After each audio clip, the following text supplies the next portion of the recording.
Hey guys, it's Hades here and welcome back to episode number 3 of my Noob to Pro series. Today we're going to be working towards building our first house and also making a bed and some furniture. So the bed is actually really important because we can use it to sleep during the night. So when it turns night time we can hop into the bed, have a sleep, and we'll wake up, it'll be daytime again, so we don't have to deal with any of those monsters. And also when we die, we'll go back to the last bed we slept in, not back to the spawn point. So let's get started, I guess. Oh, actually, to get a bed, we need wool and wood. We don't have much wood, but the point is that we have no wool, so we need to get some. And to get wool, we can either kill sheep, or we can shear the sheep. But just by making shears just like this, you can do it diagonally any way you want. See, like this, like that. Just need 2 pieces of iron diagonally. Bam, you got some shears. So we're going to make that. And do I need anything else before I leave? I need to make sure I'm prepared. I think that's it. Let's get out of here. Hit that. It'll be good to actually have a door on our next house, hopefully. That'll be fairly useful. Here we are, looking for some sheep. Of course, spiders are friendly during the day. So even if you do see a spider during the day, don't worry about it. They won't hurt you at all. Look at that. Hi, buddy. I'll push you off here. He doesn't mind. He's all cool. But as soon as it turns night time, so we have to keep an eye on the sun, he will jump us and he will try and kill us because he's a meanie. We don't like spiders during the night. Come on. Let's find a sheep then. Chicken. Okay. I like chicken. Oh, is that a sheep in the distance? I think it is. We hit the jackpot here. I can see at least 2 sheep. Yep. 4 sheep. Here is the jackpot. We've done it. So, I guess I'll show you first how to get wool from a sheep if you don't have shears. Smack him in the face with the sword like this. Whoa! And he's dead. See, I got 1 piece of wool. We actually need 3 for a bed, so luckily there's more sheep. And I'll show you how to shear them. You just walk up. Click right click, you hear the little snapping noise and all the wool pops off. Bam! I actually got 3 wool for doing that. So you do get more wool for shearing a sheep than you do for killing it. Let's do it again. Bam! Did only get 1 for that. What a rip-off. I don't like that sheep. Well, you get at least 1. But you also have a chance to get 3. Is that 2? 5, 6. Yep. So you do have a little bit of a random chance to get different amounts of wool, but there we go, that pretty much explained it. Now that I've got some wool, let's quickly go grab some wood real quick, and then we'll head back to the base, and we'll start making our house. So this wood here, if you spawned in a different biome to me, the wood is different. So if you've seen this white wood, don't worry, it is exactly the same as the other wood right here, except it just looks different. That's the only difference between this type of wood and that type of wood and the jungle wood. All of these different types of woods are exactly the same when you're crafting. They just look different when you place them down. So let's keep grabbing this wood until I have enough to build my house. I want to make sure I have enough because I don't want to have to come back here. And what else can I tell you? I guess I can talk about the shears a bit more. Shears are extremely useful.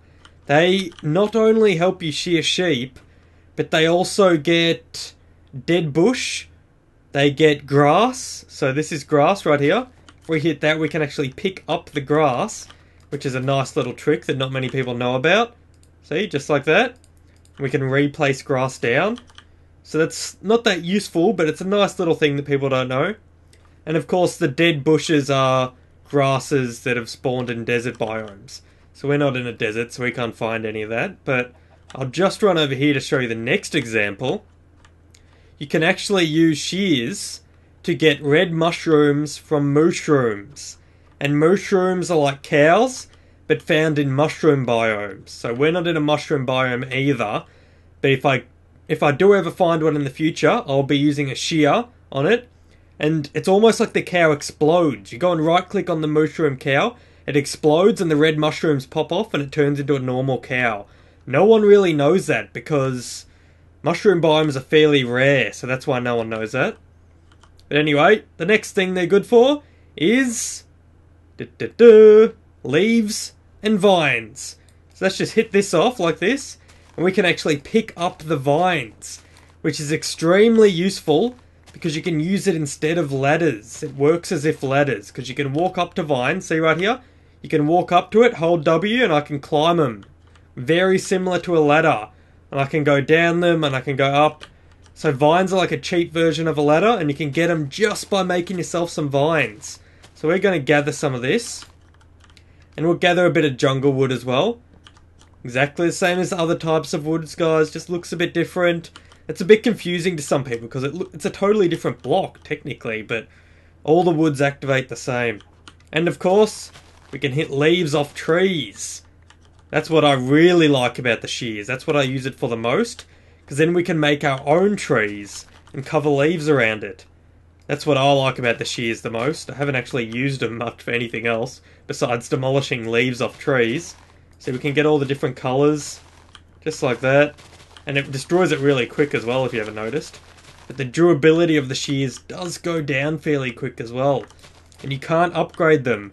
Unlike tools, how you can get wood, stone, gold, iron, diamond. With shears, there's only one type. So you made it and that's it. You can't upgrade it at all. Oh, our hunger bar's going down. We better eat some more food real quick.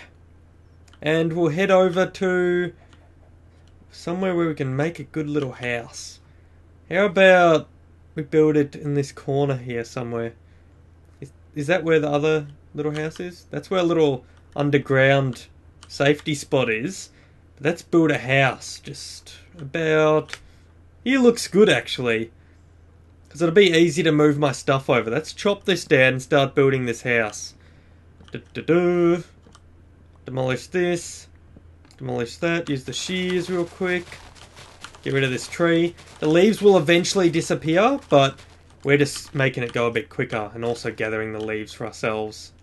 So I'm going to build myself another crafting table, just because I can't be bothered going into that thing right there and making another one. And we're going to turn this into wooden planks. We're going to turn this into wooden planks. We're going to grab these different coloured wood, just like that. Going to line them up in our inventory. I'm going to start building a little hut out facing the water here. So I guess a nice easy way of doing it would be just putting some wood like this. This can be our floor, and I'll do it like that, I guess. We'll come over here, and I actually just thought of something I could make. We can make stairs. Do I want to make that coloured stairs? Yeah, sure, why not? See, if you make stuff out of different coloured wood, it makes different coloured whatever you're making as well. So I've got some stairs now. We can put them at the front like this, and you can walk upstairs. That's why a lot of people like these for building, because you don't have to jump. And I guess we have to demolish some more trees, but let's just quickly do this. Just to give us a tiny bit more room, because I don't want a little tiny house. Let's make it good, why not? And I'll do a little pattern, I guess. This is what a lot of people like to do while building. Oh, that doesn't match the pattern. What you do is you just skip a block for the floor, just like this. And that makes a good little design. So your house doesn't look so plain, just using the same block. And you can just fill this in with a different coloured wood, just like that. And I reckon that looks much better doing it this way. If you ask me, it looks a lot better anyway. So you guys can take this tip if you want to, or you can use the same coloured floor. Now that we have that, we will build the walls. So let's just start placing this down, just like that. This one over here. Oh, didn't mean to place that there. Pick it back up. It's turning night time, so we're going to have to speed this up a bit. I'm going to have to go extremely quick on this wall. Come on. Build this across like this. Build this across like this. Just need to make it one higher so then enemies can't get in here. And we need to put some torches in here so they can't spawn. Because they can actually spawn inside your house, guys. They spawn anywhere where it's dark. So if it's dark inside your house, they can spawn inside your house. It doesn't really protect you at all. So make sure you keep that in mind. Let's put that across. There we go. So this is good enough to protect me for the night. so I can keep working in here and show you guys what I had planned. We'll put a crafting table. Well, what I like to do is put the crafting table in the ground, just because it puts it out of the way. So now that I've done that, I'll show you what we're going to build. And to start off, we're going to build our bed. And you do that by putting 3 pieces of any coloured wood down the bottom. That makes birch slabs, or wood slabs if you didn't know. Then we put the wool on top of that. Just like that, we have a bed. Left click it, put it on your hotbar. And we're going to go ahead and place that down, probably right in the middle there. And it's night time, so let's hop in the bed. And we'll sleep and it'll turn into daytime with some magic. Ready? Bam! You wake up, the sun's just coming up, it's a brand new day. So, there you go. Now you know how to avoid the night altogether. I told you how to survive the night in previous episodes. But now that we have a bed, we can totally avoid nighttime altogether. So, that makes it a bit more useful. Let's make this a bit higher. I'm just doing this by jumping, because the only way to place blocks is to actually look at the block you want to place it on. So, oh, yep, okay, that was a good placement, Hades. Good job. And I guess we should probably spice this room up a tiny bit more. Alright guys, sorry for the small jump in time there. Someone needed my help on Skype, so I had to go and quickly help them. But now that that's done, let's get straight back into decorating this house. And pretty much all I did was gather some more wood and add another layer onto the top there. And I really think 3 is a good height. If I wanted to put a roof on this, I would make it on the 4th block. But I'm not going to do that quite yet. I've got a few more things to build and talk about before I make the roof. And that would be the door, for starters. So let's go ahead and do that. Just open up your crafting table. Grab your wood. Yep, just like that. And you can put the wooden planks like this in the crafting table. And that makes a door. You can do that the opposite way, so like this. That'll also make a wooden door. And that's just left click and make one of them. Now that we have this, wooden doors actually used to be perfect for most houses. But an update to the game a while ago made it so zombies can actually knock wooden doors down. So you do still have to be careful. But let's just go ahead and put it here. You want to walk onto the outside of your house, look down and right click. But I'm going to put mine on the inside of my house just so you guys can see why you don't do that. See, just like that. It looks good from this side, but when we go to the outside, it's like indented. And I really don't like that, so let's pick it back up with our axe. And we'll put it down from the outside, so it's facing this way, which looks much better. And to open the door, there's a lot of different ways to open the door. But for most of you, you'll just want to look at it, right click, walk in. GG, you just did it, you're amazing. But, seeing as this is a tutorial series, I'm going to show you other ways. And one of the best ways that I'll probably be using in my house is to make a button. To make a wooden button, you put one piece of wood in the middle, and take the button out. We'll walk onto the outside of a house, and we can place this button on any of the blocks that touch the door. So this block, this one, this one, this one, this one, this one, this one. I personally like to put my button on the right side of the door. I don't know why, but you just click the button by right clicking and you can walk in and it automatically shuts after a certain amount of time. Yep, pretty straightforward. That's all good. Now let's show you another way to do it. You can make a pressure plate with any coloured wood, it doesn't matter. Let's use this wood. You put 2 pieces of wood like this and that'll give you a pressure plate, and of course you can do that in any order you want. Just like that. Let's make a couple of them actually. I've got a few ideas for pressure plates. And you can put them on the outside of your door. But I would suggest not to.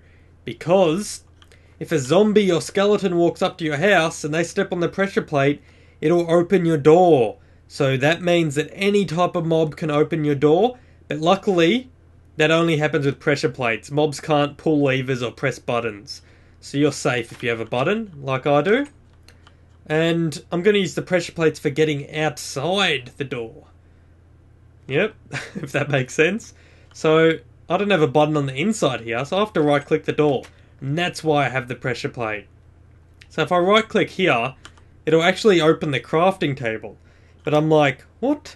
I don't want to do that. I want to put a pressure plate down. So I can right click here and put one down. But if I right click here, it opens the crafting table. So I'm just like, what? And how you fix that problem is you hold shift, then you right click, and it will place it on top of the crafting table, and it is now nicely hidden. So I can still access the crafting table by right clicking this little blank, the darker bit there. Just like that, it's fairly easy. And I can also open the door by stepping on the pressure plate. So that's a really nice little design I like to do for my wooden house designs, like my really small houses, because you really want it to be as compact as possible. So hiding crafting tables under there is a great idea if you ask me. Alright, so now that we've done our door, we should probably make a roof. That would be a good idea, so let's go ahead and do that now. So we don't want stuff spawning and jumping us in our home here. I'm just going to make a flat roof for now. Some people might not want to do that, and you can use stairs to make it angled. But for me, this is fine. I'm fine with this house. I'm not that picky. That's just... oh, come on. There we go. Destroy that. And now we've got to fill this up with furniture. So what I'd originally do is make a couple furnaces, because every house needs a couple furnaces to melt whatever you find, or to cook your food. Let's go put them on... we can put them here and here, I guess. I mean, it's not the best looking thing in the world, but, you know, we're a bit tight for room here. And I'm actually going to make some fences. And you can make fences by putting sticks like... oh, I don't have enough sticks. Let's make some more sticks. Oh, I made a whole stack of sticks. Okay, that's good. Don't shift click there, it'll make a whole stack. I kind of wanted to, but I didn't at the same time. So you put fences like this, or sticks like this to make fences. And these are usually used to make animal farms, or to block off areas. But I'm going to use them for design purposes. So let's go ahead and do that. I'm going to put some... I'm going to put it here. And I'm going to put a pressure plate on top of that. And that kind of looks like a table. And seeing as there's not much ways to make furniture in Minecraft, that's my best explanation for that. So that's what I'm going to do. And then I'm going to put this on the wall. Like that. And then I'm going to put a torch on top of it. Like this. There we go. So that looks... doesn't look that good, to be honest, but, you know, it's a little bit different. I was just trying to mix it up for you guys, see what I could come up with. And that's pretty much all I could come up with. Let's see what else we can make in here to spice this up a bit. It looks a bit plain. Well, there is something that I just realised I can make, but not many people make it. I hardly see anyone with these in Minecraft. But let's go ahead and make it. It is called a painting, and you make it by putting wool in the middle, surrounded by... what? Okay, it's been so long since I've made it, I forgot. Maybe it's sticks. Let's try that. It is. So, wool in the middle, surrounded by sticks, will make yourself a painting. So let's make 2 of them, because we've got enough resources to do so. And we'll grab these. And how paintings work is you just right click on a wall and it will make a random painting. It'll randomly spawn the painting inside of it, and it could be up to, I think, 4 different sizes. So one size is that size, another size is a smaller, just one square one. Oh, whoa, we got nearly all the sizes, that was good. Except I didn't want it there. So, let's get rid of that. Pick them back up. Where did that fly off to? I think I just lost one. It just went whoop, through the wall. And it's actually gone, alright. So that's just... oh, look at that! That's a masterpiece. What?! Okay. So painting flies through this wall and teleports over there. That's a bit random, but, you know, whatever. There's the smaller painting that I was looking for. So you can get this size, the size smaller than that, the size smaller than that. Basically, it goes by duplicates. So you got 1, then you got a 2 size painting, then you got a 4 size painting, then you have a 6 size, or is it 8? I think it might double, so I might go to 8 next. So, yeah, they're the different size of paintings anyway. Let's just keep chucking them down, see what you guys can see. That's a nice one. I like that one. I don't like that one anymore. Let's try and put another painting. Nah, that's terrible. This wall definitely needs one. There we go, that's nice. a little creeper thing there. That's cool. Alright, so that spiced our house up a bit more. May not have been the most useful of tutorials, making paintings, but, you know, it's still good. There's actually something I can show you. They are useful for something. Oh, there's enemies out here. Let's quickly place this. You can use it to block doors. See? So you can have a secret entrance. I'm actually going to keep it like that for... Oh, an Enderman. Most dangerous creature. Oh, shh! I pulled it. I pulled it. Get in the house. As you can... Okay, I have to probably explain Enderman now that I've pulled one. He'll be right outside my house now. Because you can hear the... There he is, trying to get inside. What have I done? What has Hades done? Looks like he knows about the secret entrance as well. Okay, Endermen. Usually found in the end, but they do spawn in the overworld, which is where I am now. And they don't usually attack you. You can walk right past them and they won't attack you. But if you look them in the eye from any distance, they will pull to you and they will start attacking you. So it's a massive problem. Because they are extremely strong, extremely hard to hit, because you can't hit them with arrows, you can only hit them with swords, because they teleport out of the way of arrows. And basically, they're really hard to kill, but let's try and kill one anyway. Okay, hit him once. Whoa! I lost 3 hearts because he went... Maybe we can't kill him without armor, so let's not try. I'm just going to hide out in here. Let's have a sleep. You may not rest now, there are monsters nearby. Alright. So, I'm going to slowly work on taking this guy out. Die! I don't want to get stuck out there because the button's a bit harder to press. He didn't die, he just teleported away, by the way, guys. Alright, so... We're nearly at the end of this episode, and at the end of each episode I like to chuck out a couple pro tips for you guys, because I know a lot of really good players do watch this series as well, and they might know all this stuff, so I'm going to try and tell them something they don't know. And here's my first tip. You press F3, or you hold it down, and then you press B. And what that'll do is, it'll put hitboxes around the enemies. As you can see in the distance, those spiders, I can see the hitboxes on top of them now. See? And it shows you whereabouts you were hit to actually get them to take damage. Where'd the Enderman go? Oh, he's over there now. Looks like I've lost him. Oh, there's a skeleton. Let's get out of the way before he shoots. See that? It showed the hitbox of the arrow as well. And it shows the hitbox of the actual enemy. So as you can see, the hitbox doesn't go over its head. So if we go and try and hit its head, it won't actually do damage. We've got to hit where the hitbox is. Quick, get inside. So that's a nice little tip. It used to be able to see through walls, but they actually patched it so you can't, because people were abusing it on PvP servers. Oh, I probably shouldn't have stepped on that. I let him in the house. Anyway, we're good now. So, that is activated by pressing F3 and B for hitboxes. You guys can hold F3 and then press B if you want hitboxes. I used to use it on my PvP server.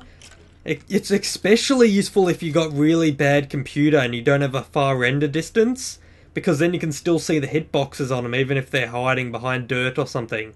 So that's a really good way of doing it, the hitboxes. And I guess that was an alright tip, but I've got more little shortcuts. You can press F3 and press A, and it will reload all the chunks in your map. So if you're walking around and you find a chunk error, like the map's not loaded, just press F3, hold F3, and then press A. So I'll type this in chat as well. F3, you hold that, and then you press A. And that'll reload all the chunks in your map, so it'll fix any chunk errors. That's a nice little trick as well. That's I use that tons on servers. Because all the time I get glitched in servers that chunks don't load. And I might be in a PvP battle and you've got to load it really quick. To do it manually, just press F3 and A. Bam, it'll load the chunk. You're good to go. Alright, oh, that was a terrible painting. Oh, it's even got hitboxes for paintings. Interesting. There we go. Alright, next tip of the day. It's a fairly good one. You hold F3. Again, these are just some little F3 commands that I worked out. You can press F to change render distance. And that was a bad example. I've got to be looking... Oh, there's a great example. So what render distance am I on now? That's probably tiny. That's probably There we go. It's getting smaller and smaller. So we can go have a look at that. This would be tiny, I'm assuming. And then if I press F3 and F again, it'll switch to far. So that's far render distance for people with really good computers. Press it again. It'll go to normal. That's what most people should be playing on. Whoop. And then if I press it again, it'll go to short render distance.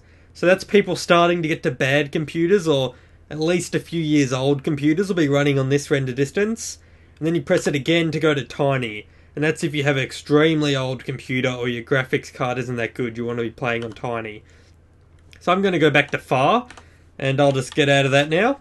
So that was F3 and F switches render distances. And you can also change render distance by going into video settings and up here. So that changes through all of them as well. But of course that's a little shortcut for those of you who didn't know. And I think I should pretty much wrap up the episode here, guys. Oh, I forgot something amazing that a lot of you would like to know. So if you watched to the end, massive thank you to you, and you deserve to know this tip. All the people that left early don't get to learn all this advanced stuff at the end. So I'm glad that you sticked around, and thank you so much for enjoying and watching my videos. Well, you might not have enjoyed it, but hopefully you enjoyed it if you watched it this far. I do have a tip about beds that I've been holding on to for quite a while that I didn't want people to know. I know a lot of people do know about it, but also a lot of people don't know about it. And that is that beds explode anywhere that they're not in the overworld. So, if you're in the nether or the end, you get to the nether by walking through the nether portal, you get to the end by going through the end portal, and they're two different worlds in Minecraft that I'll eventually be covering in future episodes. But if you place a bed down in the nether or end, then you go to sleep in it, the bed will blow up, and the explosion will be bigger than any TNT or anything else in the game. The bed explosion is massive. So it's a tip for people, pretty much. If you play on any multiplayer servers, like a raiding server where you use TNT to TNT other people's bases, if they built their base in the nether or end, don't go and buy TNT. You should be buying beds. You can literally put a bed down next to their house, sleep in the bed, and it will blow up their house. It'll make a massive crater. It is amazing, guys. So that's why I haven't been telling people that, because I actually run multiple Minecraft servers, which you can find in the description if you want to join. So they're in the multiplayer version of Minecraft, so you can play with your friends and other Hadescraft members.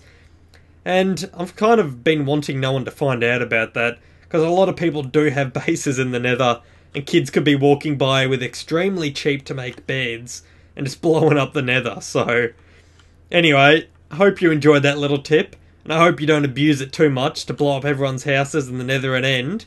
But I'm glad you guys watched to the end, and you guys deserve it. So thank you so much for watching this video, guys. If you want to support my channel, make sure to chuck this video a like and subscribe so you don't miss out on any of the future episodes of this series. And I guess that's it, guys. Have a great day, and I'll see you later.